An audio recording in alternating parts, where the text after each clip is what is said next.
নমস্কার, কলকাতা টিভিতে আপনাদের স্বাগত। আমি রমিত বন্দ্যোপাধ্যায়। আমরা ইউজ করছি স্মার্ট ওয়াচ, স্মার্ট ডিভাইস। এই যে সামনে স্মার্ট ফোন রয়েছে, আমরা সকলের হাতেই এখন স্মার্টফোন, স্মার্ট ডিভাইস। নতুন প্রযুক্তি কি ব্যবহার করা হচ্ছে? হ্যাঁ, হচ্ছে, অনেক জায়গায় হচ্ছে, কিন্তু পরিবহন দপ্তর তারা কি ভাবছেন? সেই সমস্ত প্রশ্ন নিয়ে আমরা গেছিলাম পরিবহন মন্ত্রীর কাছে।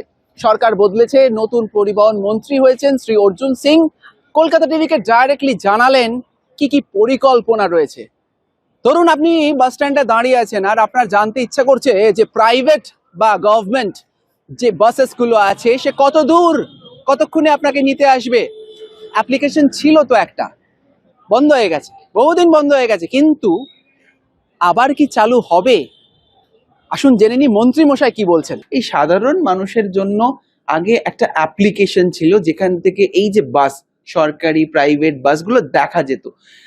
পরিবহন দপ্তর থেকে এর আগে একবার করা হয়েছিল এরকম একটা অ্যাপ্লিকেশন, কিন্তু তারপরে বন্ধ করে দেওয়া হয়। সেরকম কি কোনো একটা অ্যাপ্লিকেশন করার অ্যাপ, মোবাইল অ্যাপ? ওটা হয়ে যাবে, নতুন প্রযুক্তি আসছে। আপনি এআই দিয়ে আমরা সমস্ত কন্ট্রোল করব। আমাদের উপরে 4 তলা পুরো কন্ট্রোল রুম হচ্ছে, কোন গাড়িতে কি হচ্ছে, কত লোক বসে আছে সব আমরা দেখব। ওটা সব হবে, আপনি ওটা নিয়ে চিন্তা করবেন না। নতুন প্রযুক্তি পুরো এআই দিয়ে, সমস্ত এখন সিগন্যাল এআই দিয়ে সঞ্চালিত হবে, পুরো এআই দিয়ে, ফাইন এআই দিয়ে হবে। ওরা চিন্তা করবেন না, দেখুন আমাদের সময় দিন একটু।